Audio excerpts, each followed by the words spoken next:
All right, then. It's my turn. All yours, man. Okay. How do you do? We're about to unfold the story of the Son of Frankenstein.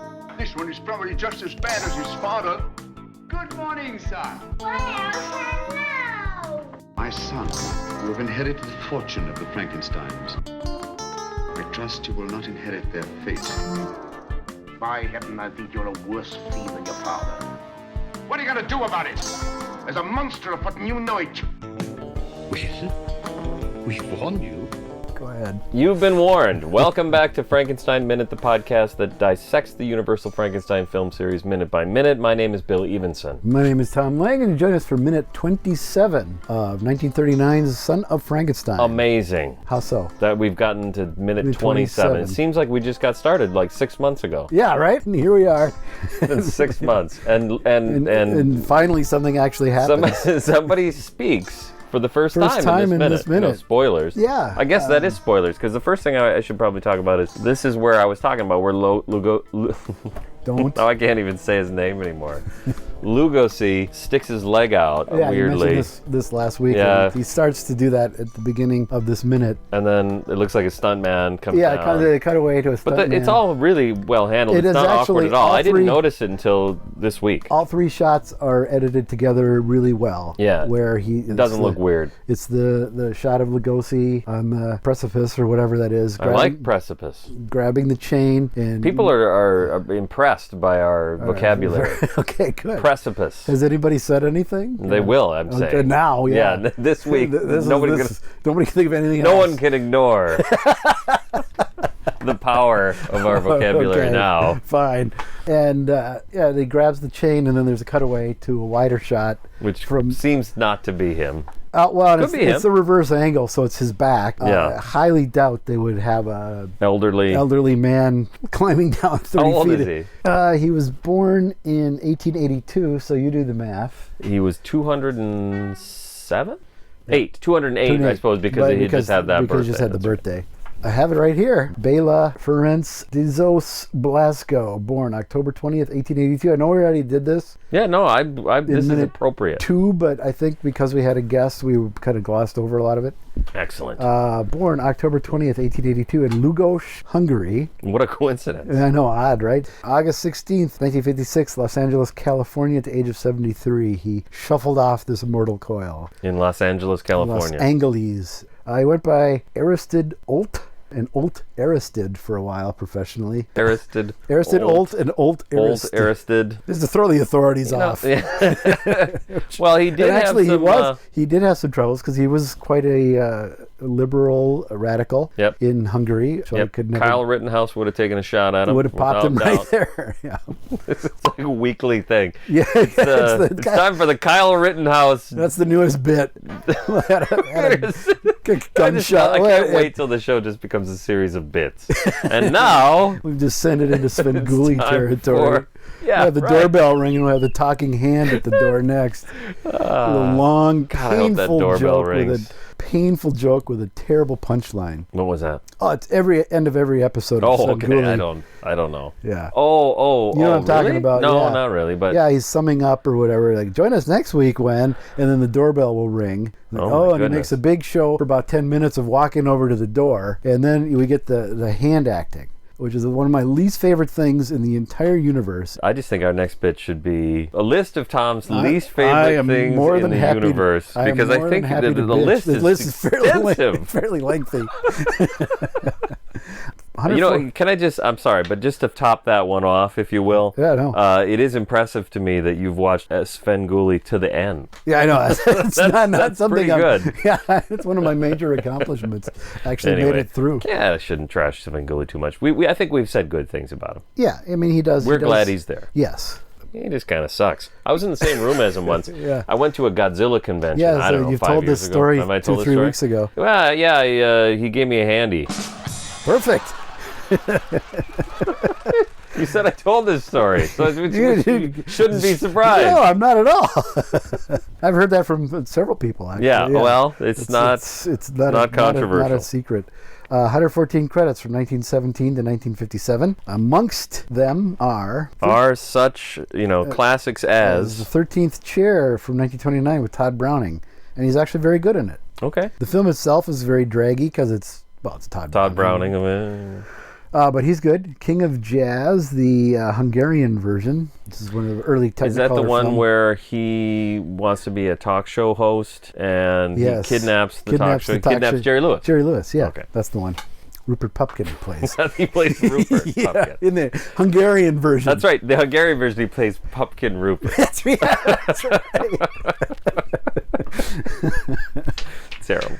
Terrible podcast. No, my God. Turn it off. Let's something, go. Something called Dracula. Oh, I remember that. You heard that? Yeah. Carlos Villavirius. Yeah. He's in the not Spanish version. It's in the lesser-known English version.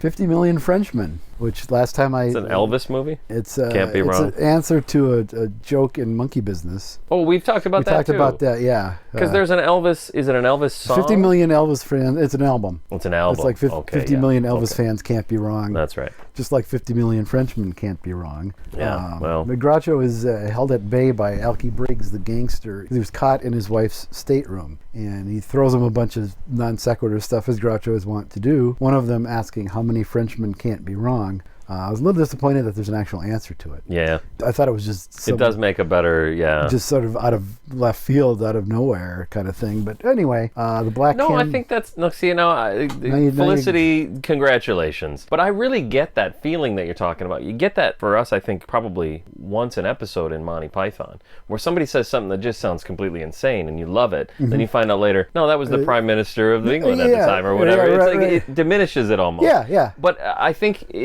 for me, generally, it doesn't diminish it. It's just I get to have both experiences. Okay. So there you go. All right. You can have both. You're wrong, but that's fine.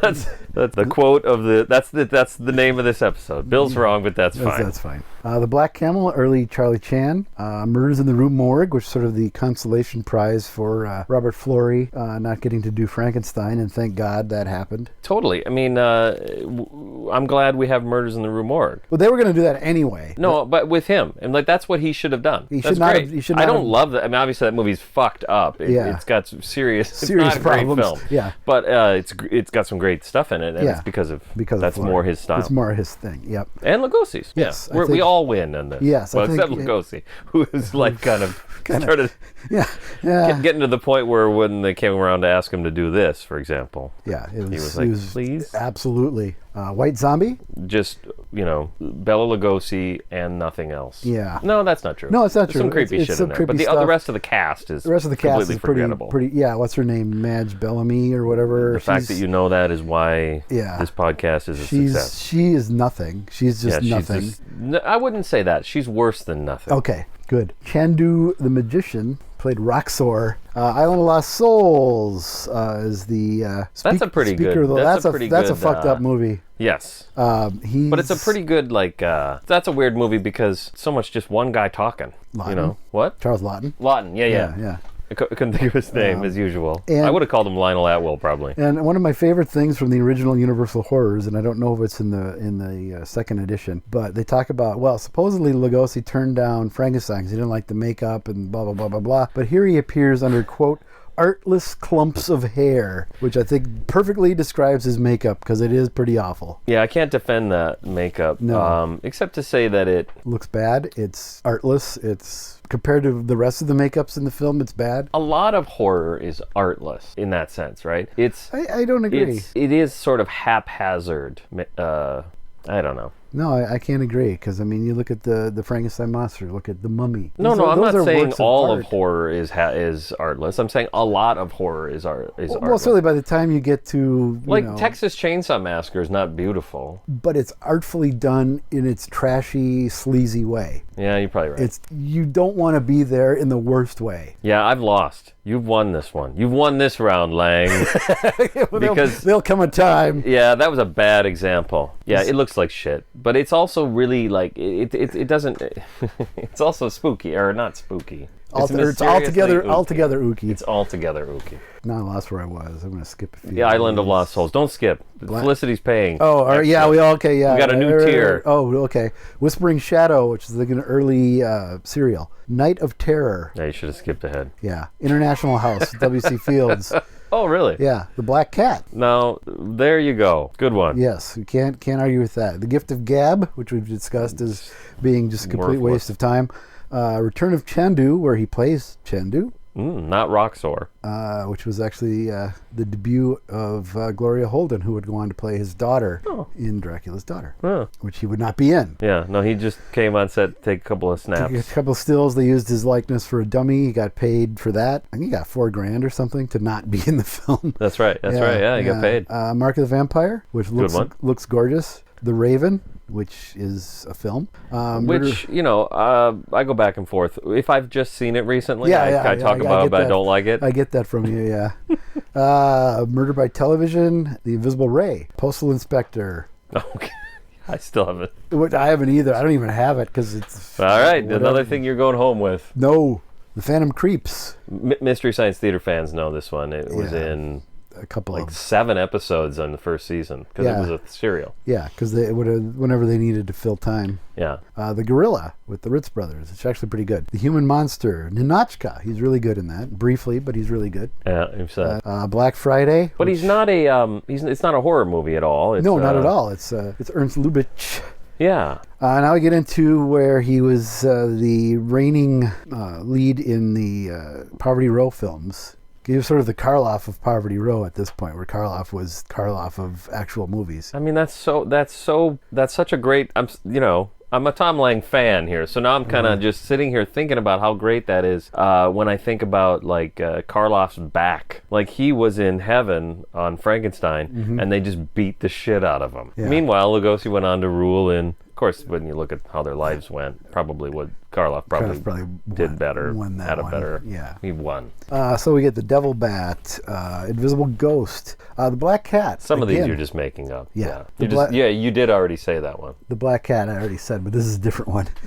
Spooks Run Wild with the Bowery Boys, Wolfman, Black Dragons. He's good in the Wolfman too. He's good in the Wolfman. He's really good in the Wolfman. It's one of those character parts where he's really good, where he excels. Do we want to talk about whether we're going to do the Wolfman? We'll talk off the air. We've got a year. Yeah, we got a long ways to go before that. And I am firmly believe that the next film I'm going to mention should be done first, which is Ghost of Frankenstein. Oh. Corpse Vanishes, which also was on Mystery Science Theater, which is sort of an Ed Wood film before Ed Wood was making films. Okay. It does have a very Ed Woody feel to it. Night Monster, Bowery at Midnight, which does not have the Bowery Boys. That seems wrong. The Ape Man.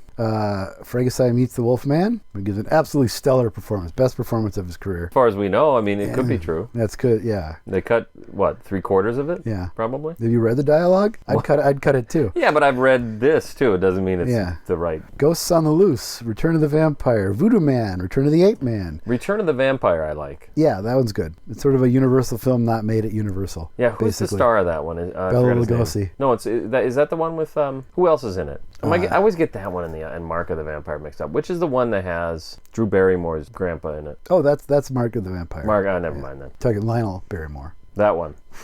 He's now Drew Barrymore's Grandpa Barrymore. Grandpa Barrymore. Pops Barrymore. Where was I? One Body Too Many, The Body Snatcher, where he's really good. Again, as really a character, good. Yeah, character absolutely. Role. I really like his role in that. That's really well. It's well done. It really plays out well. He's really good. Yeah, Son of Frankenstein. His side role is given. He's got a motivation. He's got an arc. He's in it for probably 10, 15 minutes. Tops. Max. Yeah, and he's really good. The scene with he and Karloff, it's outstanding. Zombies on Broadway, genius at work, scared to death. Abbott and Costello meet Frankenstein. Bud Abbott, Lou Costello meet Frankenstein is a good one. That was actually his last major studio film. And he's good in that too. He's really good in that. They were originally going to cast Ian Keith, who was originally going to be Dracula in 1931, until apparently the story goes, and I don't know how much of this I believe, but Lugosi's agent got wind of this and stormed in there and said, "No, you owe it to it." They thought he was dead.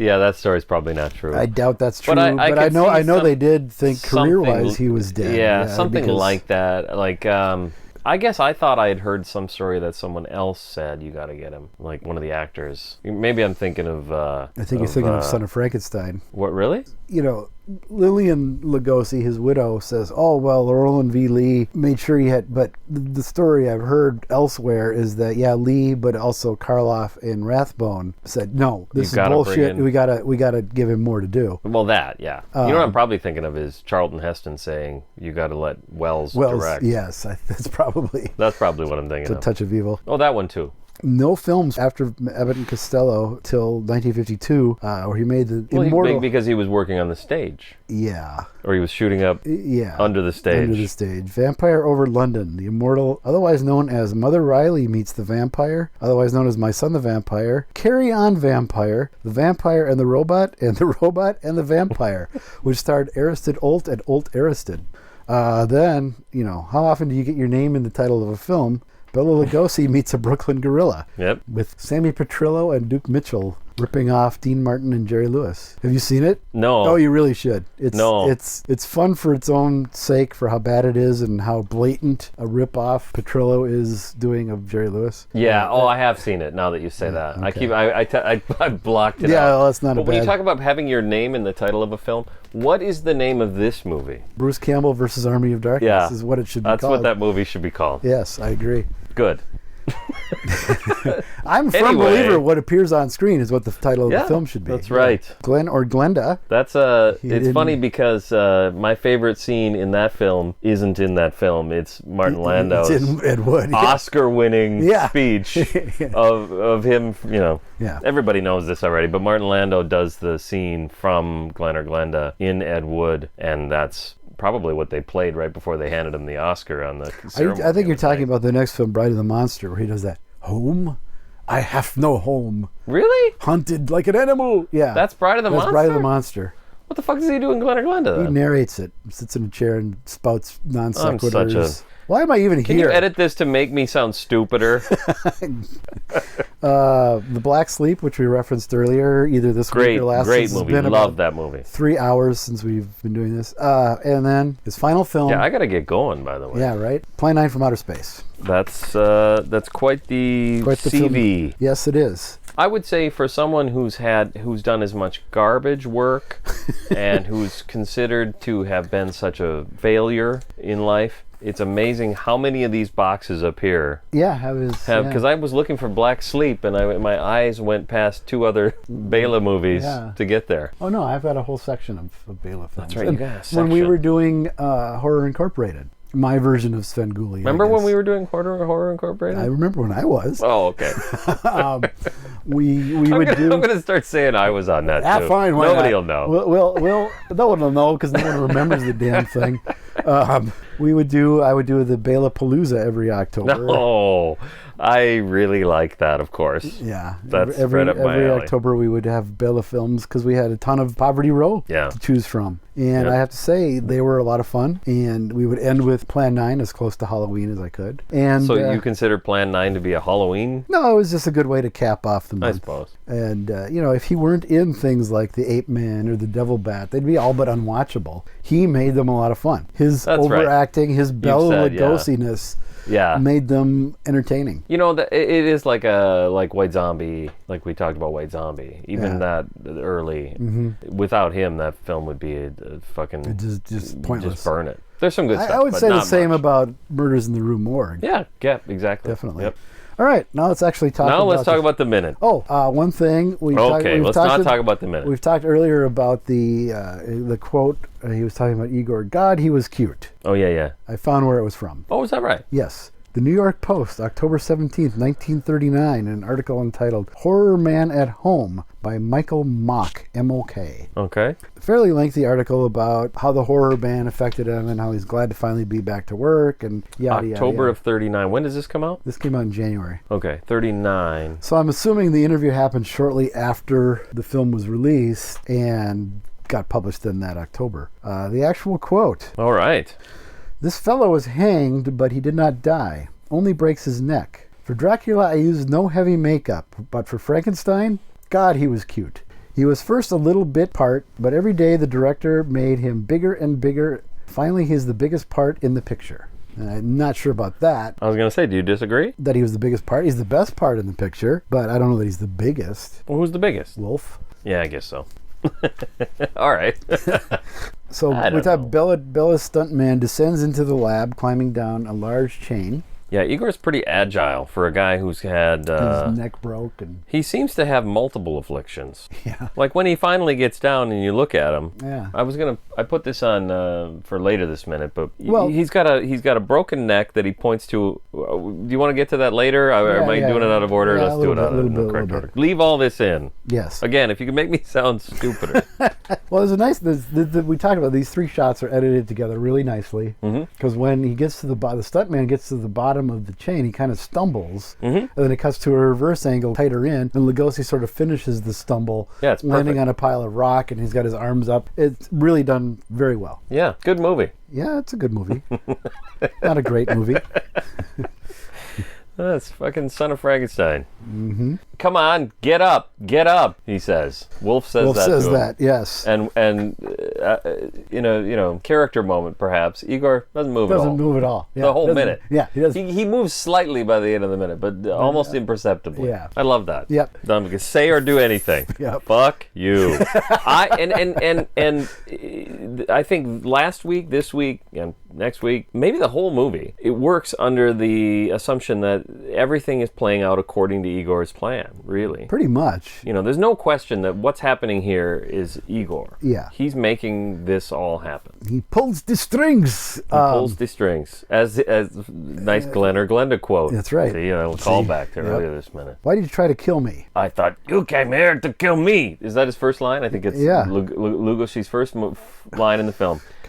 It's pretty good. I like the way it shows that Igor's he's smart. He's got an answer for everything. Yeah. And for once, Wolf is kind of justified in being an asshole because a big rock was just thrown at him. Yeah, I mean, I'd be kind of annoyed myself. Yeah, exactly. Well, okay, just so we're clear, as you just said, for once Wolf's justified in being an asshole. It's the same gripe that he's had all along. It's okay for you people to hate me, but I mean, he's nursing a wound here. Yeah, he is. Yeah, he is. And I'm being, You are sarcastic. God damn it! Yeah, that's a fine story. I like that. Yeah. I get why maybe people say that Basil Rathbone's a little stiff or Overacting or yeah, he talks like this. That's a fine story. He sounds like he's on the radio, which of course he is. Yeah. By this time, maybe not. No, but he's destined for a big stretch of radio. Hunt of the Baskervilles hadn't been released come out yet. Yeah. And he hadn't been associated with Sherlock Holmes yet. So yeah, I got to get my chronology correct because in my mind, Basil Rathbone is a radio star because I've listened to all of those. Did you know? Rathbone Sherlock Holmes. Did you know that video killed the radio star? I heard that, but it's true. I didn't know that it was It's a true. fact. It is. All right, well, you heard it here first, folks. The Buggles were right. Yep. Now that's the title of this episode. The Buggles were right. I mean, what the fuck is going on? And I'll cut out all references to it from the actual episode. That would be perfect. And then just the graphic is from the video. Yeah. It's like the first video on MTV. Yep. It's all right for you people to hate me, but attempted murder, that's another thing altogether. Yeah. Something to that effect. Yeah. I like it because of course attempted murder is very serious business, and of course it is. And you've got to sort of respect Wolf as a character responding in this way. Oh, well, I don't think I'd respond any differently. Oh, I know I would. I would have wet my pants. I would have shit my pants, and I would probably have been killed by the boulder. So yeah, the movie's over. Yeah, the Son of Evenson is a much shorter film. 27 minutes long. It's 27 minutes of me just going, oh, it's going to be great, dear. We're going to be wonderful. I'm going to go look at my dad's laboratory. Crunch. Yeah, it's like Godzilla versus Bambi. Okay. Yeah, I totally lost my That's right. It was attempted murder is another thing. Who are you? My name. And then he does he uses his thumb to point at himself. Yeah. Like, I don't know, like it's a musical or something. Yeah. And this, I'm a big boy now.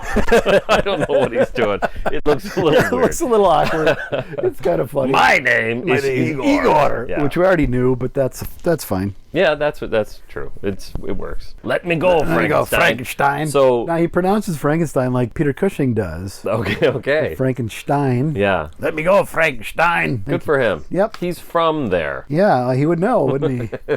I always wondered why Cushing says that in those films and nobody else pronounces it that way. I've seen them all, and you didn't even notice that it happened until you told me. Frankenstein is how he pronounces it, but nobody else does. You know what else he says? Princess Leia. Do you remember this? Yeah. What was it? I can't remember what he says next after that. It's what's the film? It's I don't remember what movie, but he says Princess Leia.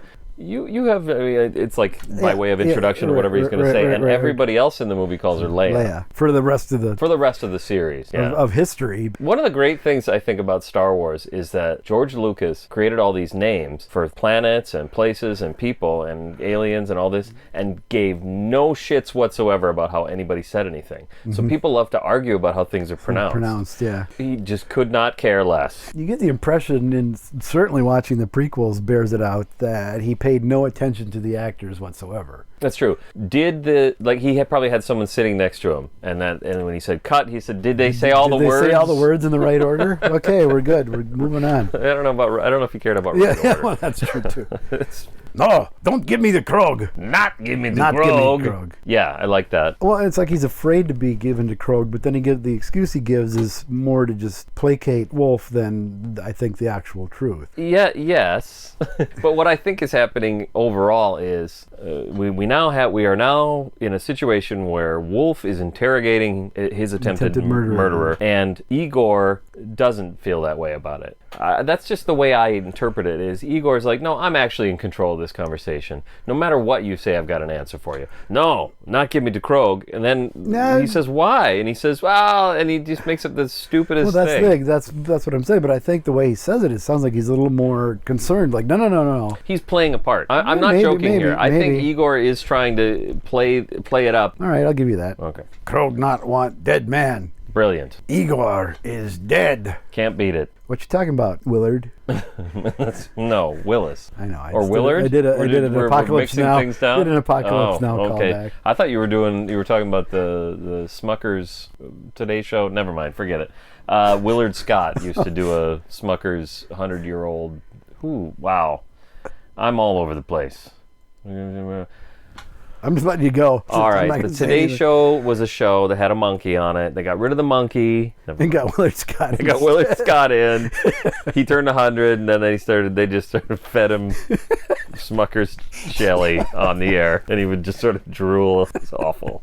Terrible show. It was like when they would trot out Dick Clark's corpse for the New Year's Rockin' Eve every year. Whatever happened to, who's the other guy? Not Dick Clark. The guy who did Shaggy on Scooby-Doo. Oh, Casey Kasem? Yeah, whatever happened to his corpse? Did they ever find that? No. You know what I'm talking about? Yeah, I know. Yeah, it was supposedly disappeared. The corpse vanishes. Wow. Nice callback. Firing them off left and right here. God damn, I can't believe that we don't have more Patreons. He shows Krog his neck. Says, Krog. For fuck's sake. He shows Wolf his neck. Yeah. This bone protruding out. It does not look like a neck bone of any kind. Yeah, it looks like his collarbone. His clavicle is shoved up into his... Moved. Yeah. Okay, that's happened. Fine. And that the way he stands and he doesn't move his neck at all, I'll buy that. I mean, really, honestly, the more you look at him, the more you think about it, which sadly we put too much time into.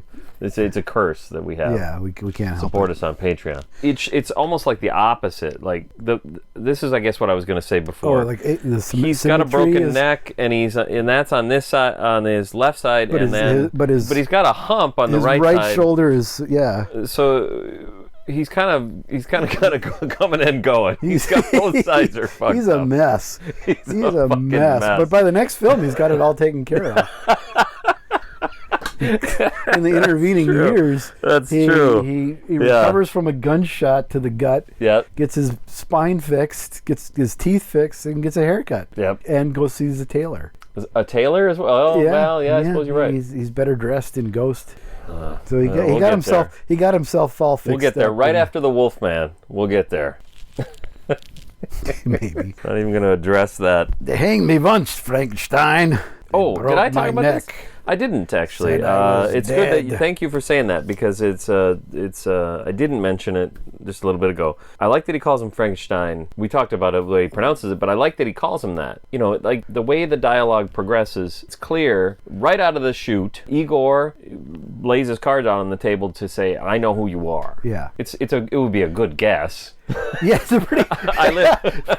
I live in Frankenstein's house, and he came there. He's been watching this play out. Yeah, he's not gonna, because again, a big component of this story is that Igor is manipulating everything. That happens going forward, at least. From this point on, yeah. And why waste any time pretending that I don't know who you are? Yeah. I thought you came here to kill me, and then a second later, Frankenstein. You know what I mean? yeah. Like, he's not going to say, look, this is my house. Yeah, what are you doing here? Right. He's laying his cards on the table there. He is. And that's the end of the minute, basically. He says... well, yeah, he says, we're going to hear more about the hanging, but it's already awesome. They hanged me once. Frankenstein. Just once. Just maybe like Johnny Dangerously called back. Yeah. Well, I mean, it is in a way Basically, to me. They hanged me once. Just once. They broke my neck. Said I was dead. Yes. All the dialogue in this minute is great. Igor and Wolf start in one place, and then everything they say is understandable. Their motivations are clear. Right. And the dialogue progresses the plot. This isn't Wolf and Krogh doing who's on first. It's this actually... Well, I like that too, but this is clearer this actually for sure. propels it forward. Yeah. In a way that didn't. And this is stuff that was made up that day, for all we know, because where did Igor show up? And I was reading in Mank, It's Alive. Okay. And he doesn't know. Okay. You know, he's not in the shooting script, but he's in the cutting continuity. So somewhere between there. He's not in the shooting script. That book there. So, you know, where was he just made up out of thin air on the day? Of Lee's imagination to keep Lugosi in it? Yep, it's fascinating. And we asked too, where did Krogh's wooden arm come from? And I just assume, you know, I'll give Lee credit for this. I'm loath to give him credit for much, but I'll give him credit for this. I actually do have more to say about this next week. Okay. So this week, what you can do... Since we're at about an hour and a half already. To celebrate Christmas. I don't know, what day is it today? No, this is the... do we have a Christmas one coming up? We do. This is the 17th of December that this airs. Well, happy Armistice Day then. Sure. Happy Arbor Day. So, whenever you're listening... Whenever, just, you know. Just happy day. Have a good day. Happy day. Happy Frankenstein Minute Day. Bob Ross wishing you a Actually, we had a Patreon. To make your day even happier, support us on Patreon. Yeah, you know what? People become overwhelmed with the holiday spirit. Sure. They can't help but give. And one of the things you can do... What better way to give than to go to Patreon. Patreon.com/Frankenstein Minute. Yeah. Sign up. Give however much you want. You can give $400,000 a minute if you want. It's an option. Yeah, there's no limit to your generosity and our greed. Yeah, I mean, we'll take it. I'm not going to say no. No. Yeah.